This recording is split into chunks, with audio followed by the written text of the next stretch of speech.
mu bomusada azata kuchi twaba kutegerire ile kabuleke oleko tamulamba ile timajenga niwe aye Hajj Amuza bana tulwandwa ambikirize ngekuru liliyo eliyo lunakulwa olwokubita kusiratwa eliyo lunakulwa atiyama bali balamula batya imwe tugenda kuyiga abaisiraji era abantu b'ebonda kayingenze ino era sigendo indi kumutyo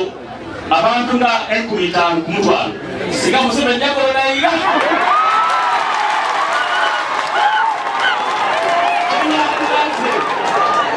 walesefa ewundiriza edusakole kayitulirizaji abantu b'ebonda nikwageterente tulichoche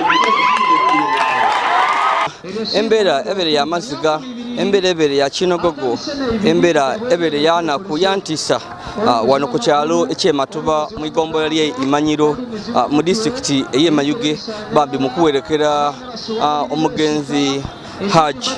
Amuza Ngobi eyitibwa mu bitundu eby'ebonda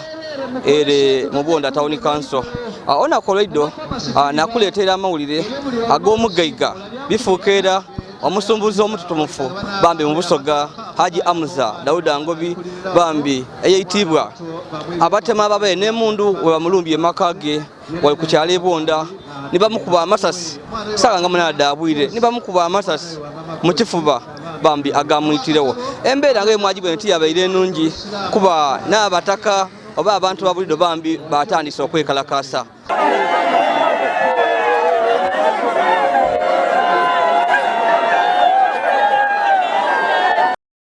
Bwana badise boide otusoba kabo okubagiza eri afanyiremo Embera yabaire ennungi kuba oluvannyuma olw'abatyamye okutegeera nti bambi mukwano gw'abangi Hajj Amuza Ngobi nti eyitibwa era nga omulambo gugwabe mu kitabo eky'omusaayi abantu batandise bambi okwekalakasa obula ku mulundi guno olune babenga bali kulusokanga mu police nga bakati police yakoze kimala okubona nga etasobola mu bwa obw'omugenzi ngenda balaze Hajj Amuza amaka gebonda gali kumpi ni police post y'Ebonda mitazi nga 200 ku 30 era nga tukitegeire ku nti obwire nga abatemo bamulumbye yagerizaako okubira aba police amasimu nga akubira aba police amasimu ngali kulajana ati banumbye mwide muntase wabulambu mbu tuyafunye buyambi era nga embera eno oboolyawo yavuire ku abantu ab'Ebonda okwesula mu akamba yaya batandika bambi okwekalakasa era nga twababwine nga baziba amagira nga bali kulemesa patrol ya police bambi okubita nga batamwe amabale batamwe ebiti embera yabaire ennungi era nga twabalenga police yagizaako kuba masse mu ibanga okugezaako kubagumbula babale babaye bakambwe nga mwabaine iddo olw'embere yabairewo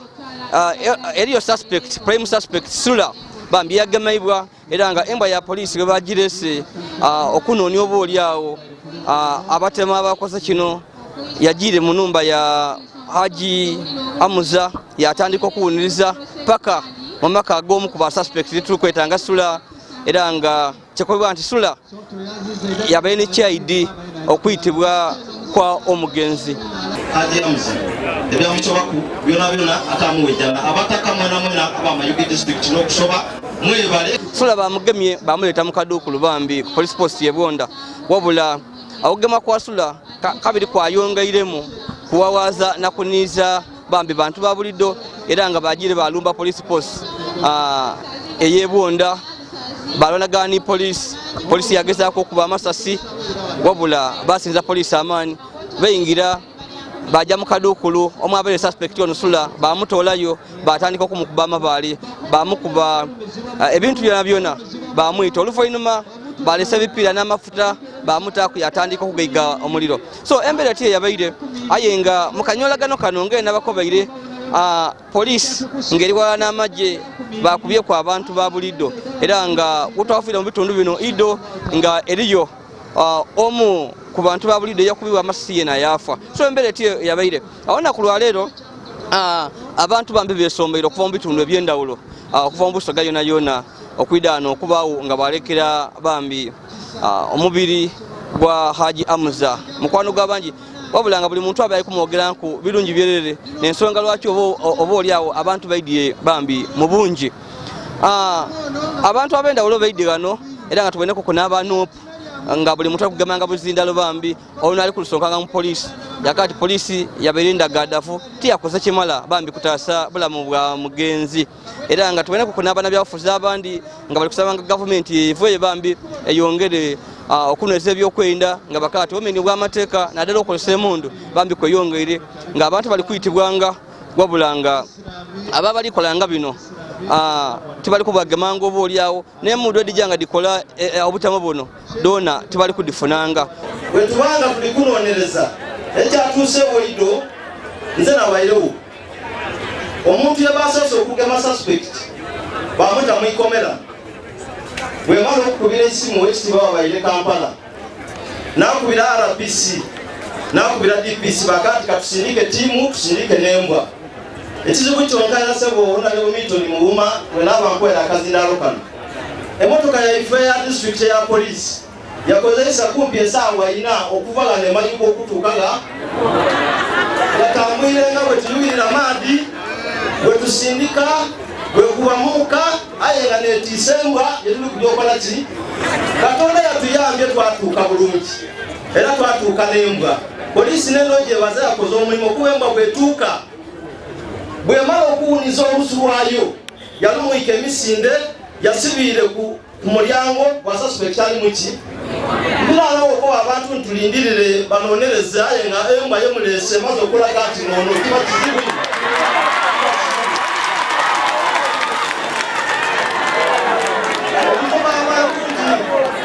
tusooke tulinde embwa waine kulose aye kabiri kapide tunonereze bawaine kizibu tendikwenda koba baba RDC newotwala ebyokwerinda tusaasire enganya abantu abafa mufa hadi yafuyemu osaasira famire wasaasira abakulembeze wasaasira community ebala yasapinga walowooza ye yakola ntya nga nze mba mwene yeneereteye era ze nkyayamwisa ali muno era mwabairaba tabaire kizibu ino kumbeere yabaire era ndi kusaba nti ebabaire abatakayi babanga galiwo webasobizaamu kai tutakola nsobi yindi kai polisi kuja kuno n'abantu ate ngeri kuno n'abakyamu twetaaga webakero n'abantu eno nawe basuspectinga nga baisamuza ate abakoze obuzibu obungi ekakola ki abalirayo kitakuyamba kwino kubanga amazima galingi nina ekisajiro nga memba palamenti aye bobankobye nti ambulensi etwala omuntu ayafiire nga muzira omuntu ayafiire isasi yegaise ku Hajj Amuza yafiire very innocent aye tumutweireyo twamutwalaga era nogende emmere ng'omukulembeze polisi ensabye nti baye ku ambulensi kai batwala ole wundi bamwizeere yaabo nakati bene bade bamunonera oyo wonobye era kubakoba ekintu kirala nga amaliriza abantu b'ebonda abantu babuya kaunti esouth emundu ediri kuba esaidi enewaife esaba okubanga RDC liyitwe nga likkiriza kubanga omwaka gwa 2015 omugenzi Buyinza ayali omusuubuzi omututumufu yayitibwa Masasi era bamukubira nango 2015 onayabayira omusuubuzi omututumufu ebonda yena bamwise eki Masasi Simon Nyende omusuubuzi omututumufu ebukizibu yena yataasibwa butaasibwa esaawa 8 baali bamunoniza akola ki baba RDC ekibanga kyetaagisa mukole eno nesaawa ey'okola tutalinda Masasi kutuga mene tutawo bantu kunonereza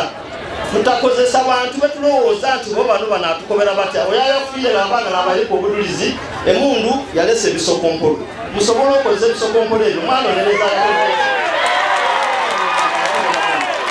Assalamu alaikum warahmatullahi wabarakatuh. Wa inna lillahi wa inna ilayhi raji'un. Ninze Ebyewunyisa Moses,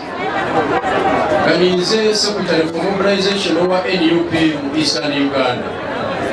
Ngampangalira ku kyalo eky'Ekabuli municipality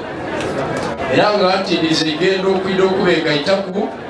okusobola okuwerekera ku mubiri gwa mukaire waife ate nga kojja wange kubanga ziranyonka lya Nangobi ate lwikujja kuwerekera Ngobi. Ndeesa obubaka okuva mu kibiina kya National Unity Platform era President antumye mu butongole antumye okumukiikirira mu lumbe luno tasoboire kulubaaku kubanga olwaido yawine mu kibuga eky'Johannesburg ekye South Africa okwongera okwandaaza ekintu eri wabweru wa Uganda ate ife wano tugangule bugangule era nga tugiire nga tufuna amaanyi yabeera bakaire bange bamasheke ekibiina kya National Unity Platform kitusobola okusaasira nga tubita umunaife mwaninaife Rita Martha omubaka atukiikirira mu kyalo kino w'abakyala nga tusomaka waife obw'okusaasira ono ni Rita Martha gwendi kwogeraku era tuyinja okwemerera naye nga tuli kuwerekera mukaire waife. Ndagaine wano bamaseeka abasiraamu abakyala n'abaami nga babitirive ndikwenda okubategeeza abasiraamu imwomwindi okuwerekera Hajj ono mulina olutalo ni gavumenti eno lw'amaani aye mukaali kuluzuula. Eno gavumenti mu kuyiganya abasiraamu nekasinze kukyangansi eneebaawo. Eno gavumenti yakubya abasiraamu n'okukoowa yakoowa aye abasiraamu mulobye okusituka. Mu Desemba w'omwaka oguwere 2022 nali mu ikomera ly'ebete erya Siimwayi eikomera erisembayo mu Uganda okugema abantu ab'endawulo. Nayagala abasiraamu abamulikika abakuza ebirevu byawola ng'omuzikiti gwa Uganda omukulu guli oti gwasenguka gwaya ku Siimwayi. Disitulikiti kaadi ow'ekyalo kino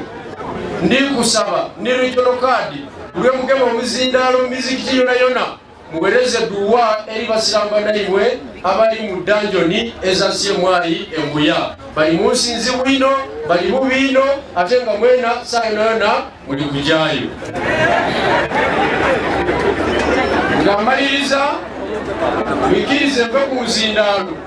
nga ngumye ekyalo kino nti mugume President alinimwe era ndikwenda okubayozaayoza obuwanguzi bwe twatuuka ku mukyalo muno kubanga mwena n'abayidiwa n'abasinga obungi ebitundu 9 ku buli 10 mwalonda Kyagulanyi Robert Sentamu ni President wenu kubanga eno disitulikiti twagiwunda buva n'olw'ensonga eyo okutwala obulamu obw'omusaadha azza taabu ki twaba bakutegeerire bireka buleke oleka otamulambaire timanyenga niwe aye Hajj Amuza bana twikirize nga eggulu eriyo olunaku olw'okubita ku siratwa eriyo olunaku lwa Kiyama bali balamula batya imwe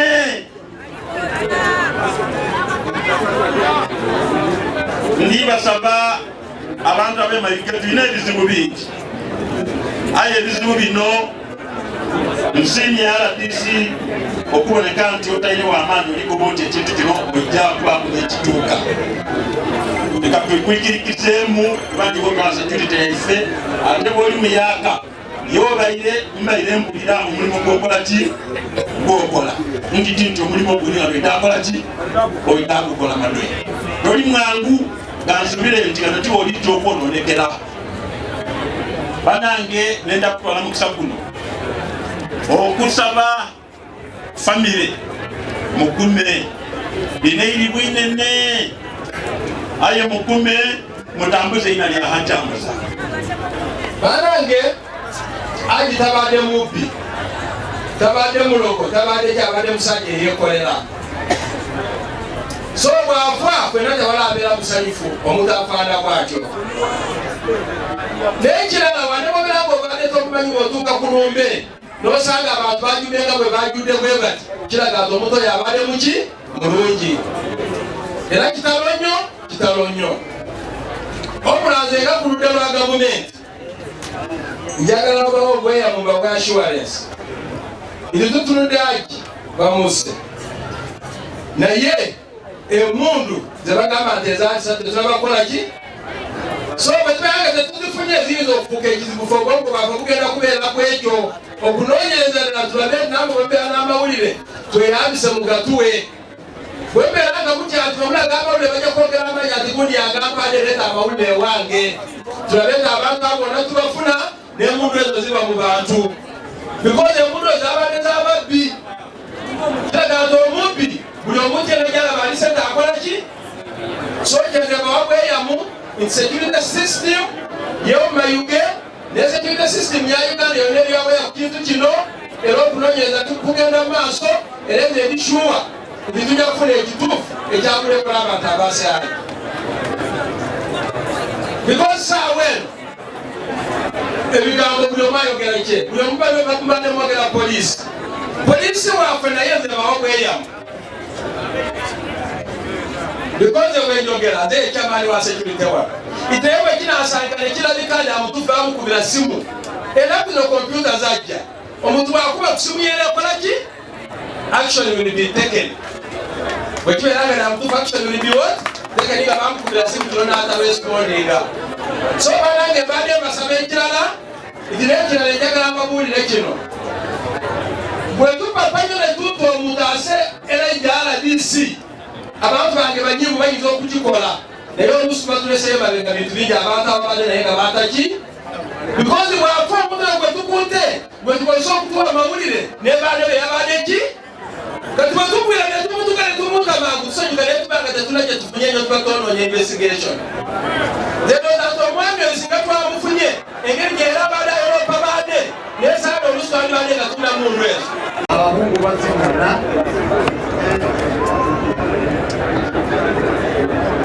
Assalamu alaikum wa rahmatullahi wa barakatuh.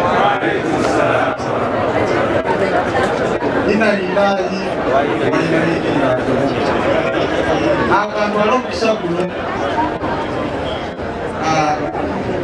namwe okwogera eddoboozi lyange ku bakungubazi bonna yongera okusasira famire ey'omugenzi abatuuze b'ebonda ne mayuge okwaliza awamu okufiibwako omutuuze waabwe Hajj Amuza abadde omutuuze omulungi ndowooza ffenna tulaba ebyengera ebiva mu kweyisa obulungi n'okubeera omuntu omulungi eri abantu embeze tutyokoba nti Allah akukolimire agenda akoba nti Mungu ayidikyembaire ntegeeza okulingamu abantu b'ekika ekyo abantu b'ekika ekyo wa amthaluhu abafaanana saba Allah batolemu amaiso Allahumma amin era mutabananga mutulu nga yatulugala mu bukulu weewonya nti batuluwala otya agandi gamala kuyita abantu megatuluwala tikone nti buli mutulwa aniikire nti twanda bwe tuli aye mulimu Allah gwange ekyo ekintu ng'ali kumuvunaana byonono byakoze ku nsi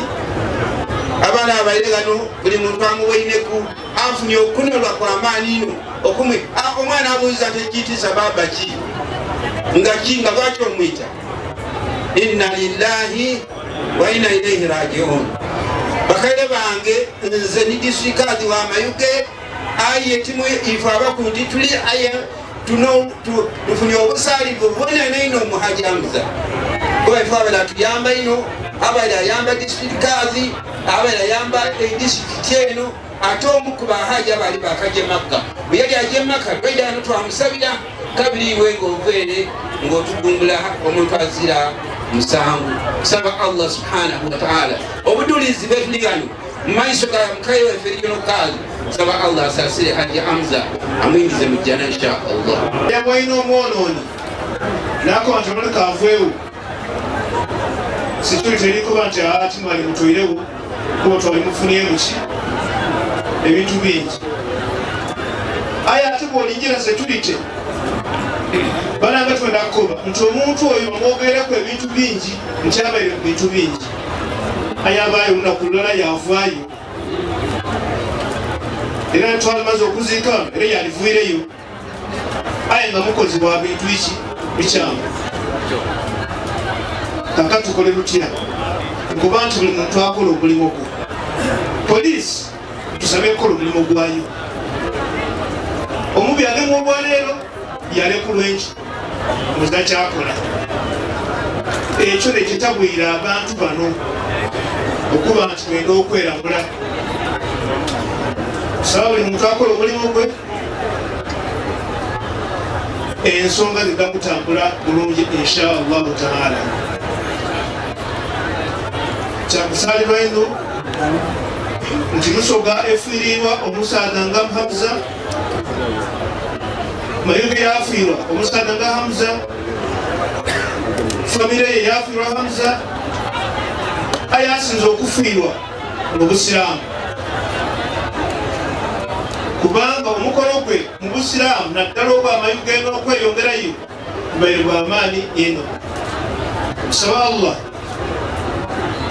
asaasire muganda waffe era amuwa ennumba ey'emirembe, amwezejjana ey'emirembe.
Omugenzi ayinza okuba abalina eibanda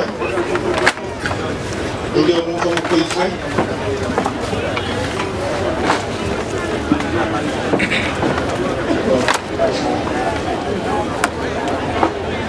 omugenayena abalina eibanda lyono agabaganye famire yaife inshallah bamuddamu.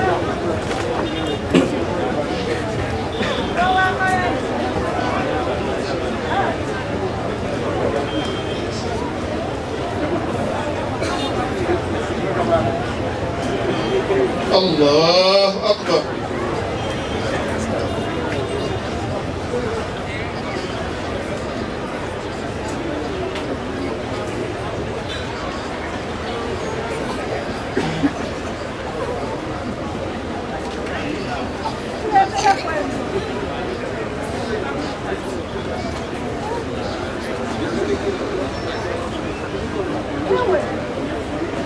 الله أكبر.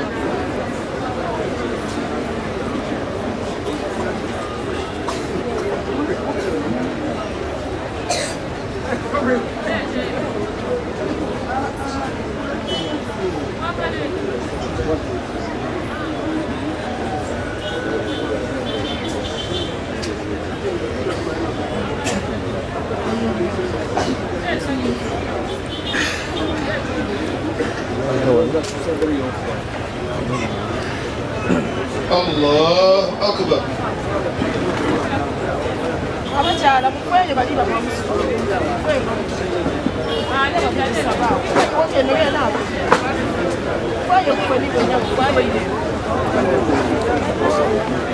السلام عليكم ورحمة الله وبركاته.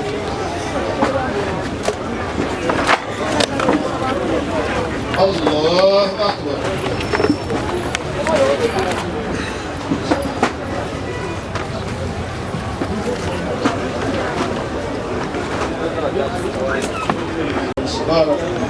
يا أيها الناس اطمئنا ارجعي إلى ربك راضية مرضية فادخلي في عبادي وادخلي جنتي.